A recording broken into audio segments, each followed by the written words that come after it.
লালাছড়া ফেরিঘাটে অবৈধ বালু উত্তোলন, বিপদের মুখে নদী, বসত বাড়ি এবং ভবিষ্যৎ সংযোগ সড়ক, প্রশাসনের দৃষ্টি আকর্ষণ। হাইলাকান্দি জেলার লালা সার্কেলের অন্তর্গত লালাছড়া ফেরিঘাট বর্তমানে ভয়াবহ সংকটের সম্মুখীন।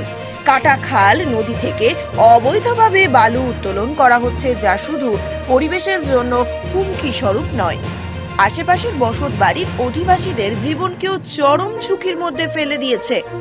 স্থানীয়দের দাবি, এই ফেরিঘাট এলাকায় ভবিষ্যতের একটি সেতু নির্মাণের সম্ভাবনা রয়েছে, যা দীর্ঘদিনের স্বপ্ন। এই ব্রিজের মাধ্যমে ধলছড়া, বিলাইপুর, মিজোরামের রাস্তা লালা বাজারের সঙ্গে সংযুক্ত হবে। এটি এলাকার যোগাযোগ ব্যবস্থার উন্নয়নে গুরুত্বপূর্ণ ভূমিকা রাখবে।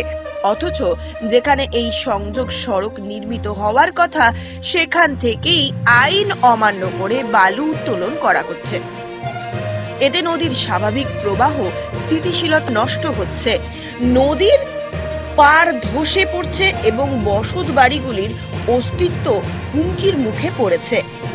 এলাকাবাসীর অভিযোগ, বালির ঠিকাদারেরা প্রশাসনের নজর এড়িয়ে অবৈধ উপায়ে বালি তুলছেন, যা ভবিষ্যতে নদীকে ধ্বংসের মুখে ঠেলে দেবে।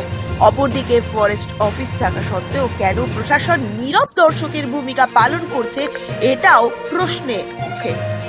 প্রশাসনের দ্রুত পদক্ষেপ প্রয়োজন। ফেরিঘাট এবং নদীর পরিবেশ রক্ষায় বালু উত্তোলন বন্ধ করা হোক। বালির মহল সংক্রান্ত সকল নথিপত্র খতিয়ে দেখে অবৈধ কার্যক্রমের বিরুদ্ধে কঠোর ব্যবস্থা নেওয়া হোক।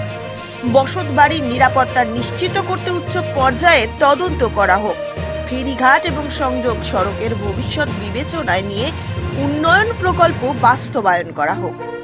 এলাকাবাসীর প্রশাসনের হস্তক্ষেপ কামনা করছেন, যাতে অবিলম্বে এই অবৈধ বালু উত্তোলন বন্ধ করা হয় এবং নদী, বসতবাড়ি ও ভবিষ্যতের উন্নয়ন প্রকল্পগুলো রক্ষা পায়।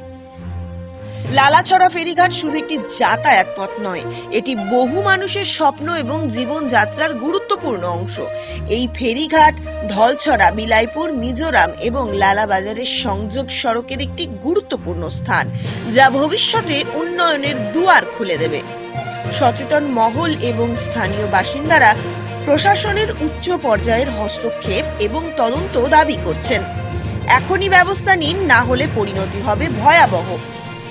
প্রতিবেদনের মাধ্যমে দৃষ্টি আকর্ষণ করা হয়েছে, যদি ওনাদের নথিপত্র থাকে তাহলে নিয়ম অনুযায়ী বালি তোলা হোক, যাতে বসতবাড়ি সহ ফেরিঘাটের কোনো ক্ষয়ক্ষতি না হয়।